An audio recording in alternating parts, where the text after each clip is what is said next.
If the Greeks can be said to have mythologized their history, the Chinese historicized their myths. Tao Tao Liu. Welcome to this week's episode of Warfare, Advancement, and Revisionism. My name is Preston Floyd, and as always, I'm your host. I'd like to thank everyone for joining me this week. To any newcomers, welcome. I hope you enjoy this episode and you'll peruse our backlog. And if you're a returning listener, I do want to go ahead and apologize for the technical difficulties that I had over the weekend that caused this episode to be delayed. So, with that out of the way, thank you for your patience. Please like, download, subscribe, follow, rate 5 stars, whatever your app of choice asks you to do to support your creator. I appreciate all of that support. So let's go ahead and dive into this week's topic. I want to go over some of China's understanding of this period prior to modern archaeological studies and what they believed about their own origins in the past. To that end, I also want to discuss some general ideas from Chinese religion and myths. This will not be an in-depth dive into that subject. That's going to be more for future episodes. This is some general themes of how this is talked about in Chinese literature, especially earlier Chinese literature. And as you might have guessed from the quote, unfortunately, there's not a lot of pre-dynastic sources to go on.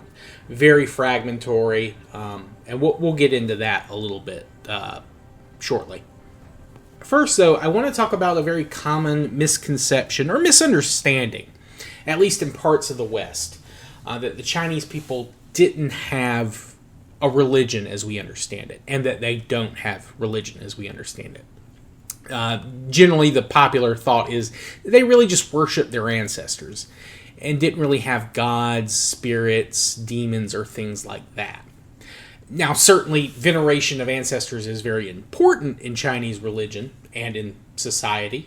At least it had been in the past. But they did and do have gods, and there's much more than that they had.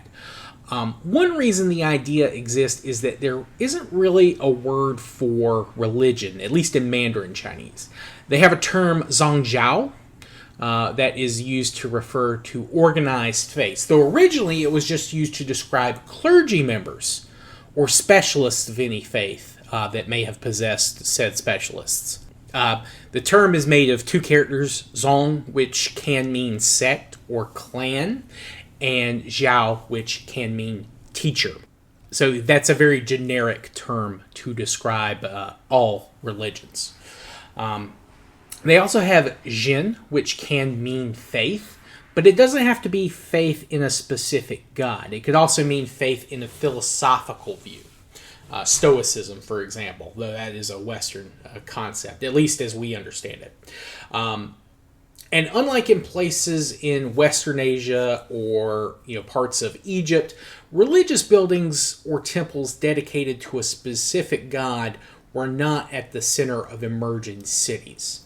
Temples existed, but they tended to be on the outskirts of cities or out in nature or near burial sites, which, as we've seen in a lot of places in China, at least on the Yellow River, they're beginning and more to bury their dead on the outskirts of their settlements, with a few exceptions. But that is obviously going to continue to change, and the dead are going to be continued to be buried, or more and more commonly be buried outside of their settlements.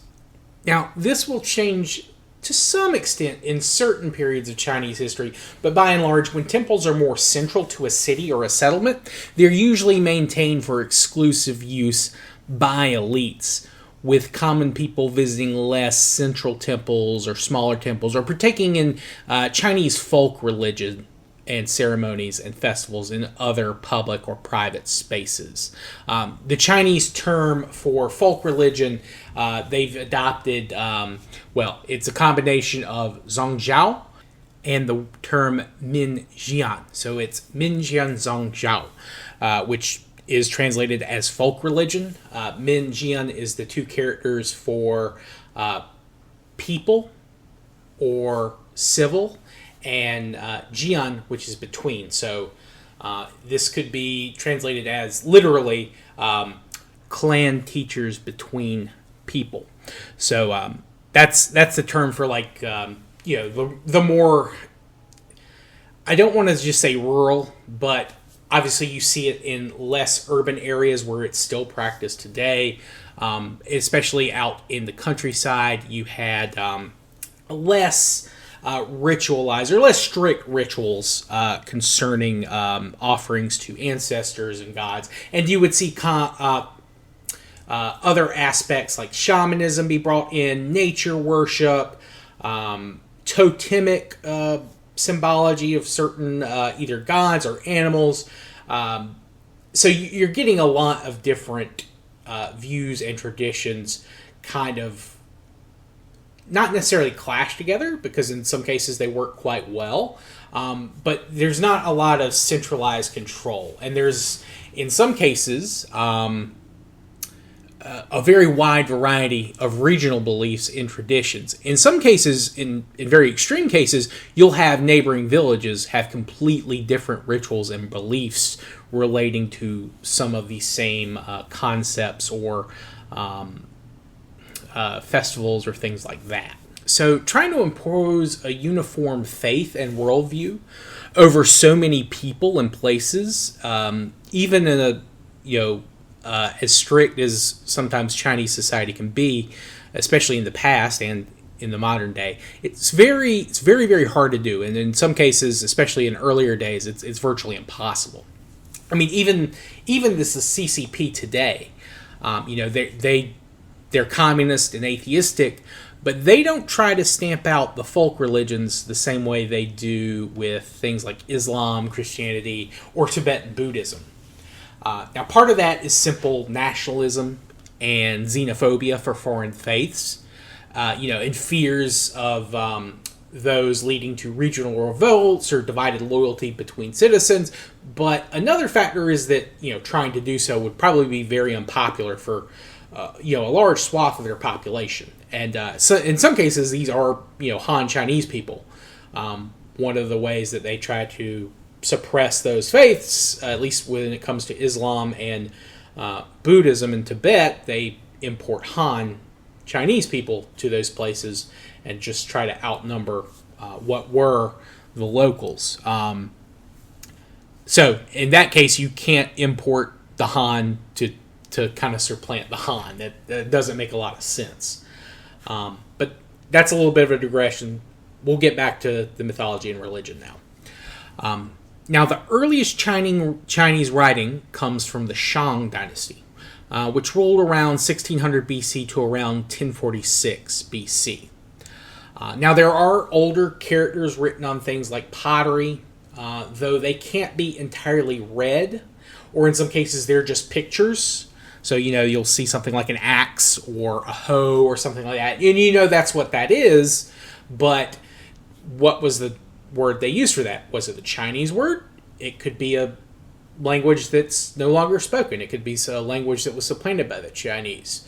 Because in some cases, those earlier pictographs are completely replaced by the Shang time by something that looks different. So it's a matter of debate. But the earliest readable, recognizable Chinese writing comes from Shang sources. Now, at the date this is being written down, like other early adopters of written languages, not very many people can read. And that's going to be the case for quite a while.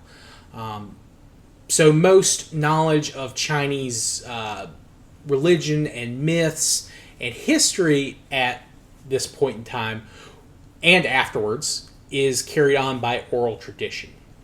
Even as writing becomes more widespread, that is still the primary mode of knowledge transmission.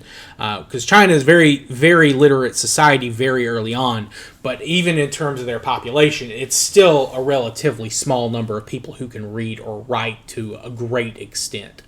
All that said, I would still be willing to bet that at least some aspect of some of these gods or spirits, or what have you, would have been present at some of the sites we talked about this season. And while the conceptions of them certainly evolved over time, these figures were believed by the ancient Chinese to have lived at the times we've been discussing. And so they make up a valuable resource in how China understood its own development and history. And in fact, early thinkers of organized Chinese schools of thought incorporated parts of these myths into their worldview and tried to probably bring in and standardize these stories and myths as best they could. Now, part of that is I'm sure genuine intellectual curiosity and them trying to record that people's oral traditions and knowledge. That said, we do know one of the big sources that we have is the records of the Grand Historian, which is written during the Han Dynasty. It's written by a man known as Sima Qian and his father Sima Tan. And he straight up says, I think in one of the sections, he says that he went around and talked to several people, but he did include things that would only be appropriate, I guess, for the gentlemanly scholar class of the imperial court of the Western Han Dynasty. So he's taking versions of these myths that are more acceptable, at least in polite society. But even he acknowledges that there are parts of these stories that either don't cleanly fit into the narrative or are just too fantastical for a rational Confucian scholar to accept. But he doesn't denounce them specifically. He just kind of praises the stuff he does include. That's very politic of him. Very interesting guy, Sima Qian, and I look forward to talking about him quite a bit. He's one of my favorite historical authors. Another big source, also from the Han Dynasty, that is very influential in our understanding of, I guess, the transmission of Chinese oral myths into writing is the Huainanzi, which was written by a scholar, Liu An, who is actually a member of the Han imperial family. I think he was the grandson of the first Han emperor, and he presented, I guess, his cousin, the emperor at the time, kind of this compilation of a number of different stories in this book. And it has, Taoist thought, it has Confucian thought, Maoist, a number of different philosophical schools are all kind of referenced and kind of explored, and it also talks about myth and folk religion as well. And in fact, the first thing I'm going to cite is a brief excerpt of the version of creation that he lists. And this translation is done by Tao Liu, who is the author I quoted at the start of this episode. And I've been reading his book, The Chinese Myths, A Guide to the Gods and Legends. It's a very good book. I recommend it if you can find it. I paid about $20 for it, brand new hardback. I think it's well worth it. If you can find it cheaper, great, but I think $20 is more than a reasonable price for this book. Long ago, before heaven and earth existed, there were only images and no forms. All was obscure and dark, vague and unclear, shapeless and formless, with nothing able to enter or escape. There were two gods born of the darkness, ones that made heaven and earth. So vast that no one knew where they would end, so broad that no one knew where they would stop. They divided into yin and yang. They separated into the 8 cardinal directions. The soft, yin, and the hard, yang, formed, and myriad things took shape. The turbid became the creatures of the world, and the lighter became humans. And he goes on to kind of expand on this. But Qi, which is the energy of all things, the animating force of both nature and man, it's a combination of this light and the dark, the yin and the yang, in their physical forms, and these are formed from the gods of heaven and earth, who are unnamed in this excerpt. But they kind of give up their bodies to form all of creation. But also their spirits are living on and animating everything. Now, this is a very simplified version. It's a very short version. But there is another version that kind of plays with part of this myth as well. And it's one that I think is a little bit more important in the folk religion setting. Though, again, it does have some acceptance as part of, like, the imperial cult and the worship of ancestors and things like that. And that involves the god known as Pangu, or Panku, depending on the pronunciation. Now, in the Pangu version of the myth, heaven and earth are in kind of a cosmic egg, is what it's referred to as. And they're mixed together in this kind of miasma or sludge, essentially. But between these two churning forces, Pangu is born. And eventually, Pangu breaks out of the cosmic egg, and he separates heaven from earth. And he lays down between them. And every day for 18,000 years, he's resting between them. And every day, heaven gets 10 feet taller, Pangu gets 10 feet taller, and the earth gets 10 feet deeper. But after this period of 18,000 years, heaven and earth are formally, permanently separated from each other. Yang became the heaven, and Yin became the earth. And as he grew, he becomes smarter, wiser, and so he has the knowledge of heaven, but eventually his knowledge and wisdom surpasses heaven, and his physical abilities surpass that of the earth. And for another 18,000 years, he essentially kind of rests after separating these. So about 36,000 years for Pangu. When he dies, his body becomes different parts of the universe. His breath becomes the air and the wind and the clouds. His voice becomes thunder. His left eye becomes the sun. His right eye the moon. And his limbs become the 4 cardinal directions and numerous mountains. His blood becomes rivers and seas, and his other features becomes different aspects of the earth. And his hair becomes parts of the stars and the heavens. Now, that is a very simplified version of the myth. There are other versions where he separates heaven and earth very violently with an axe. There are other versions where he first transforms into a pillar to force them apart before turning back into a man and or a humanoid figure, and then then giving the rest of his body and essence to finish creation, essentially. Very interesting parallels between the story of Pangu and the Norse myth of Odin and his brothers creating the earth and things from their killing of a frost giant. Now, Pangu's, at least as far as we know, the earliest written records of Pangu don't show up until the 3rd century AD. So this is after the compilation of the Huainanzi, or the records of the Grand Historian. So I wonder if maybe there's a little bit of maybe some cultural transmission between stories of a giant's body, being used to create the earth and life. I wonder if there's a little bit of cultural transmission from maybe somewhere along the steppe.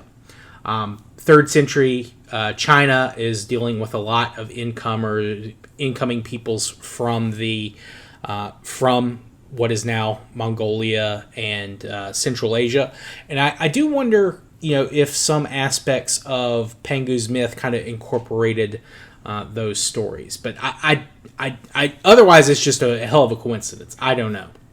And unfortunately, we don't have the original sources that first wrote that first mentioned Pangu in a written sense.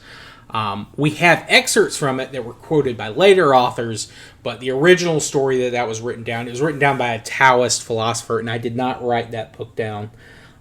Forgive me, but I wonder if if they combined aspects of an older version of Pangu with this new giant, maybe to kind of syncretize with these steppe nomads that are coming in and influencing China very heavily, politically, economically, militarily. That is something I will need to look into. But as you might imagine, Pangu being a creator god, very important figure. There are several temples dedicated to him that exist even today. And, at the very least, he is like one of the big ancestors of, not necessarily ancestor, but he's a very important figure for creating the world and sacrificing so much of himself to bring existence into being. And another thing that might point to this kind of later maybe changes to the Pangu myth is that there is another god that is sometimes attributed with the creation of life. And he is known as Fu Shi. Sometimes he is depicted as doing this with his twin sister Nuwa, who is also his wife. Though there are also versions of the myth where Fu Shi does this alone, or that he is married to another goddess who is also his daughter, who becomes the spirit of the Luo River, Mi Fei. Now, this is just a way to say there's a lot of different versions. Again, this is that regional variation we're talking about. So it's very kind of confusing to sit down and kind of break this all down. But Fu Shi and Nuwa, when they are depicted, they're usually depicted as human snakes. Like they have the upper bodies of humans, but they have long snake-like tails. So that is something you'll sometimes see them depicted with. Sometimes they're depicted more just as humans. Now, Nuwa, we do know that she appears on some Shang writing. She is mentioned by name.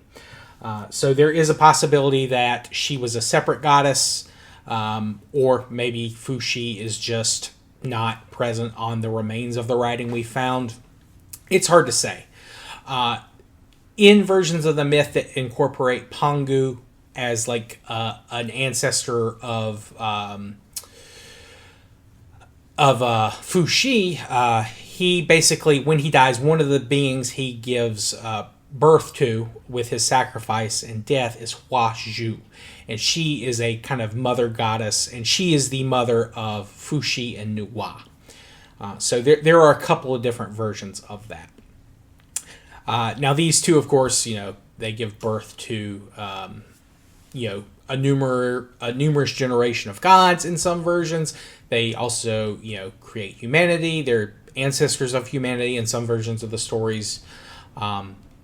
All of that kind of stuff. In some chronologies, you'll see Fu Shi and Nuwa be in the later generations, like they're one of the first groups of sovereigns of humanity. And they're placed like they're placed at basically the earliest portion of Chinese history. They're grouped together with as the 3 sovereigns and 5 emperors. And these include some people we'll talk about later.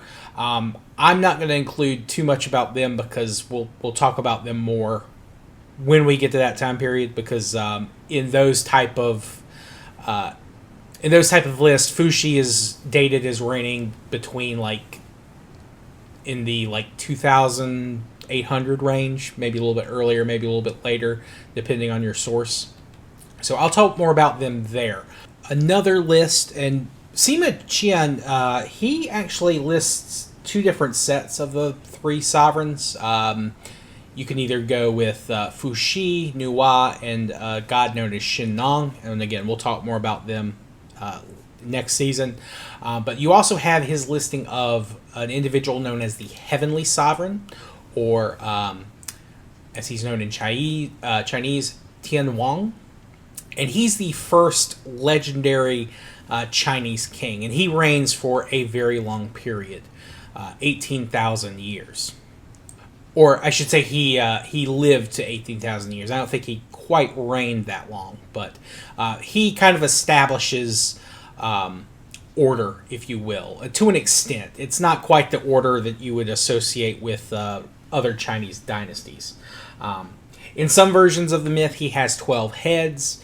In other versions, he's said to have 12 leaders assist him. A family member has 12 children. And he's the individual who essentially kind of quells chaos to an extent, at least among people. He divides the world for the many different peoples living in there, and he chooses kind of the best people to lead each tribe. He is succeeded as sovereign by the earthly sovereign, or Di Huang. Now, when Di Huang was born, it basically caused, I don't know if his birth caused the issue or if it just happened to coincide with his birth, but essentially the sun, the moon, all the heavenly bodies kind of stood still, and there was, real chaos in the heavens. And one of his achievements that presumably helped him get the job of sovereign is that he was able to reset the world into motion, or at least reset the heavens into working order and things like that. And he rules for about 11,000 years. Once he dies, he is replaced by the human sovereign, or Ren Wang, also sometimes called the Sovereign of Man.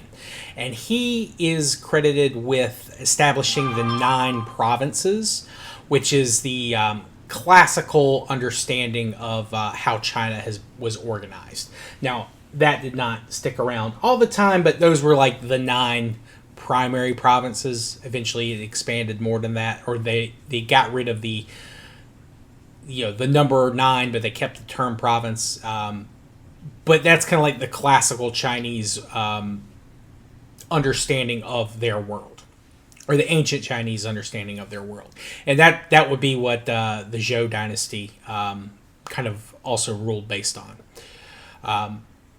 But he was said to ride a cloud like a chariot, which chariots did not exist until the Shang dynasty, so that's obviously a later addition to his myth. But he was credited with ruling for 45,600 years, and his dynasty lasted 150 generations. So very important, and he's kind of sets up the 5 emperor phase of Chinese history, which later Chinese authors will kind of organize into the Xia dynasty, or at least that's how they're described in the written records.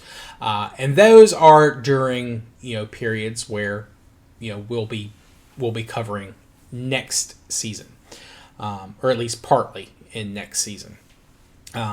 And I'll hold off on explaining them for that episode for next season. But that's just kind of a rough overview of what the Chinese thought was kind of going on at this time. This is kind of when the world is new and humans are learning about government and organization and agricultural and things like that. So I hope you look forward to it. But I think that will do it for this week's episode. I know that was a lot to take in, and this is a little bit shorter than what I was originally hoping, but I really want to get the episode out. And I did hit the high points. I wanted to also maybe talk about a couple of other guys, but we can include them, I think, for next season.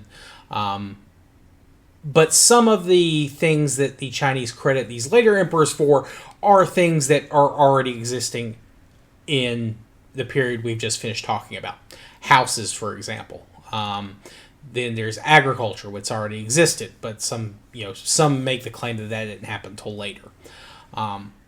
So there's, in some cases, there's kind of a condensing of these innovations to right before the Shang, whereas, in actuality, they existed a lot longer.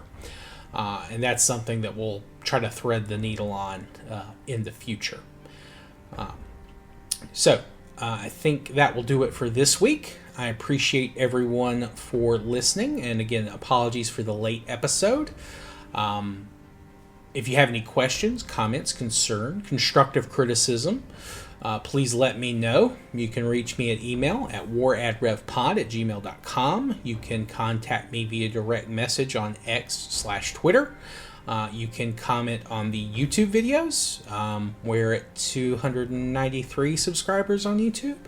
I do stream during the week on YouTube and also on Twitch, where I've recently been monetized there for streaming. So, hopefully earn a little bit of cash, put it back into the show and my setup and all that kind of stuff. So I appreciate everyone for stopping by. I hope you have a good rest of your day and week from whenever you're listening to this. And this weekend, we will be moving into Korea and talking about the developments there. Then we'll be moving to Japan. Then I think we'll do kind of northeastish Asia, and then we'll do maritime Southeast Asia. Then we'll probably move into Australia, and then we'll move back to Eurasia, or Western Eurasia, and into Europe, and parts of Anatolia that I skipped over because they're more kind of, I guess, European facing as opposed to Western Asia, though there are obviously influences from West Asia as well. But yeah, I'll see everyone next time. Peace.